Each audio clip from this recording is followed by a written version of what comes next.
টমেটোটাকে এরকম 4 টুকরো করে নেবে। 4 টুকরো করে নেবার পর মাঝখান দিয়ে 1 টুকরো করতে হবে শুধু, মানে 8টা টুকরো হবে, টোটাল 8 টুকরো হবে টমেটোটা। বেশি টুকরো করলে কিন্তু ঘেটা পেটা ব্যাপারটা হয়ে যাবে, সেই জন্য আমি মাঝখান দিয়ে চিড়ে একদম 4 টুকরো করার পর মাঝখান দিয়ে চিড়ে দিলাম। হয়ে গেল আমার টমেটো কাটা। এখন আমি পনিরটাকে সাইজ করে একদম আলু যেভাবে কেটেছি ঠিক সেইভাবেই কেটে নেব। পনিরটা একদম সরু সরু পাতলা পাতলা করে কেটে নেব।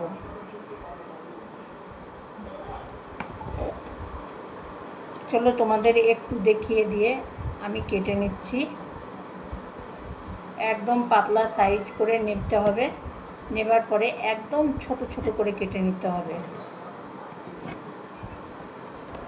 একদম ছোট ছোট করে এইভাবে কেটে নিতে হবে। কেটে নিয়ে ফিরে আসছি। প্রথমে দেখো পনিরগুলোকে একটু গরম জলে ধুয়ে নিতে হবে। গরম জলে ধুয়ে নিলে কি হয়, পনিরের গ্যাসটা কিন্তু বেরিয়ে যায়। দোকান থেকে কিনে আনলেও আমরা কিন্তু টাটকা জিনিসটা খেতে পারি না, আর বাড়িতে করে রাখলেও সেটা কিন্তু ফ্রিজে রেখে দিতে হয়, সঙ্গে সঙ্গে ইনস্ট্যান্ট করা যায় না। সেই জন্য একটু গরম জলে ধুয়ে নিলে এর গ্যাস গন্ধটা বেরিয়ে যায়। তো আমি গরম জলে একটু ধুয়ে নিলাম। এটা যেটা রাখবে সেই জায়গাটায় এইভাবে কাত করে দেবে। কাত করে দিলে জলটা পুরো ঝরে যাবে। এদিকে দেখো বিনস আর গাজরটাও আমি ভাপিয়ে নিয়েছি। এখন প্রথমে আলুটা ভেজে নেব। পনিরের চটপটি করতে গেলে কিন্তু আলুটা ঠিক এইভাবে ভেজে নিতে হবে। দেখো ঠিক এইভাবে ভেজে নিতে হবে। আর আলুটা ভেজে তুলে রাখার পর এই তেলেই এখন পনিরটাকেও এইভাবে লাল লাল করে ভেজে নেব। এখন দেখো এই তেলের ভেতরে এই যে পনির আমি জল ঝরিয়ে রেখে দিয়েছিলাম, একদম গরম জলে ধুয়ে নিয়েছি, খুব সুন্দর হয়েছে। এখন পনিরটাও ফ্রাই করে নেব। গরম জলে ধুয়ে নেবার পর ফ্রাই করলে পরে তোমার কড়াইতে এতটুকুও লেগে যাবে না, একটুও জল নেই। পনিরটাকে প্রথমেই ফ্রাই করে নিচ্ছি। দেখো কড়াইতে কিন্তু এক ফোঁটাও লাগেনি। এমনি পনির কিন্তু তুমি ভাজতে যাবে কড়াইটা লেগে যাবে, কিন্তু এটা গরম জলে ধোয়া আছে যেহেতু একদম কড়াইতে লাগবে না। পনির ভাজার সময় সামান্য 1 চিমটি লবণ দিয়ে দেবে, তাহলে পরে পনিরটা খেতে টেস্ট হবে। 1 চিমটি লবণটা এখানে ব্যবহার করলাম। এইভাবে পনির টিক্কা করলে রুটি এবং যদি ডাল হয় বাড়িতে ভাতের সঙ্গে খুবই ভালো লাগে।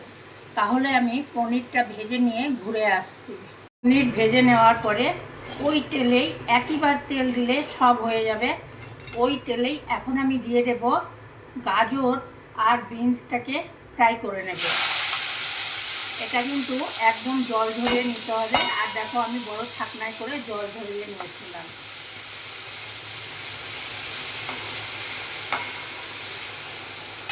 গাজর ভাজার সময় সামান্য একটু লবণ দিতে হবে, লবণটা যাতে গাজরের ভেতরে ঢুকে যায়। সামান্য একটু লবণ দিয়ে দিলাম।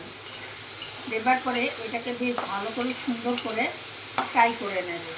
হলুদ তুমি ব্যবহার করতেও পারো, নাও করতে পারো, সেটা সম্পূর্ণ তোমার নিজের ওপর নির্ভর করছে। হলুদ দিলে একটু হলদে হলদে ভাবটা চলে আসে, আর হলুদটা না দিলে বেশ একটু চাইনিজ ভাবটা চলে আসে। আর এই পনিরের মিক্স সবজি বা পনির টিক্কা যেটাই তুমি বলবে এটার নাম, সেটা কিন্তু খুব সুন্দর লাগে খেতে।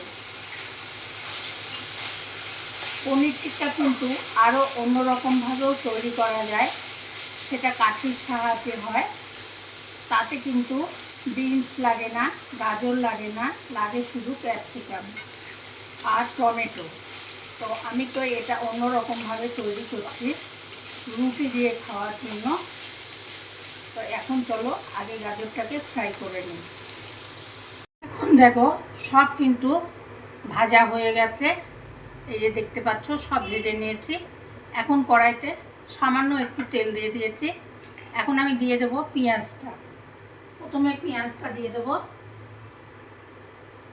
পেঁয়াজটা খুলে খুলে দিয়ে দেবো এর ভেতরে।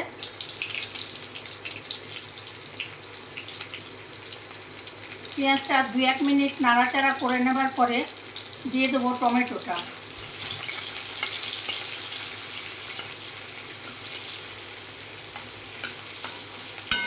এভাবে খুন্তি দিয়ে একটু ভেঙে ভেঙে দিতে হবে পেঁয়াজগুলো, তাহলে সব ছেড়ে যাবে।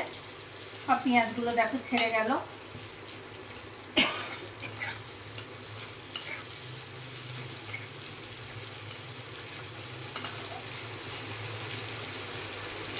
এখন টমেটোটা দিয়ে দিলাম। টমেটোটা দিয়ে ভালো করে ফ্রাই করব।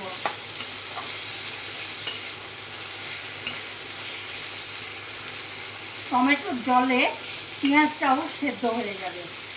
টমেটোর থেকে যে রসটা বেরোবে তাতে পেঁয়াজটা সেদ্ধ হয়ে যাবে।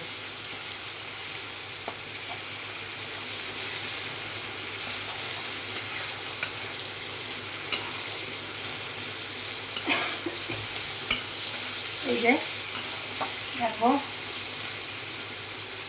লঙ্কা কুচি দিয়ে দিলাম।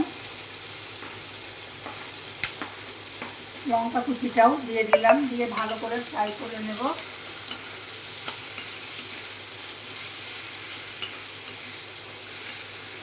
ফ্রাই করা হলে ফিরে আসছি।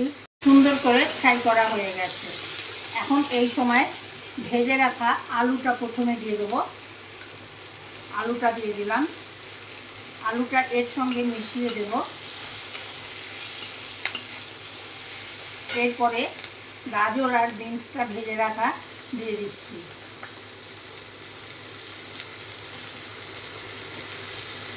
এটাও সুন্দর করে মিশিয়ে দেব। সমস্তগুলো মিশিয়ে দিয়েছি, একদম এর ভেতরে জল নেই। এখন ভেজে রাখা পনিরটা দিয়ে দিলাম।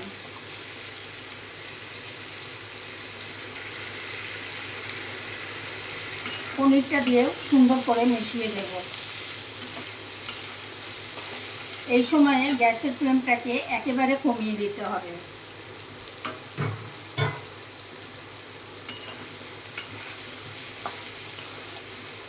এখন দিয়ে দেবো সামান্য পরিমাণ মতন লবণ, যেহেতু সব জায়গায় লবণ দেওয়া আছে সেজন্য সামান্য একটু লবণ দেব। এই দেখো সামান্য একটু লবণ দিয়ে দিলাম। সঙ্গে দিয়ে দেবো সামান্য 2-4 দানা মিষ্টি, যাতে ব্যালেন্সটা ঠিক থাকে সেই জন্য দিয়ে দিচ্ছি 2-4 দানা মিষ্টি। এখন সব মিশিয়ে দেবো, ভালো করে মিশিয়ে দেব। বন্ধুরা তোমরা কোথা থেকে আমার ভিডিওটা দেখছো একটু কমেন্ট করে জানিও, সব সময় বলি। আর যদি তুমি আমার চ্যানেলে নতুন হয়ে থাকো তাহলে চ্যানেলটা সাবস্ক্রাইব করে অবশ্যই বেল আইকনটা টিপে আমার পাশে থেকো। এরকম নতুন নতুন খাবার আমার বাঙালিয়ানা বাড়িতে যখনই তৈরি হবে তোমাদের সঙ্গে শেয়ার করব। এখন এর ভেতরে দিয়ে দিচ্ছি ম্যাগি মশলা। ম্যাগি মশলা দিয়ে দিলাম।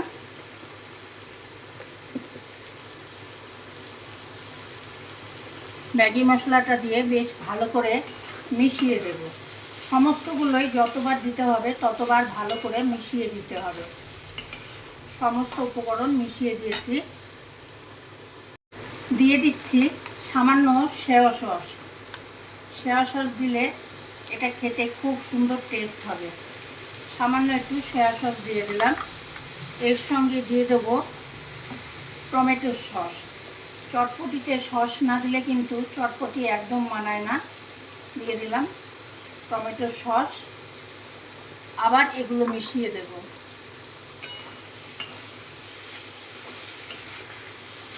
তৈরি হয়ে গেল আমার পনিরের চটপটি টিক্কা, বা বলতে পারো পনির মিক্সড সবজি। যেটা তোমাদের ভালো লাগবে সেটাই তোমরা এতে বলতে পারো, কিন্তু এটা অ্যাকচুয়ালি পনিরের চটপটি। পনিরের চটপটি তৈরি করতে গেলে এইভাবেই তৈরি করতে হয়।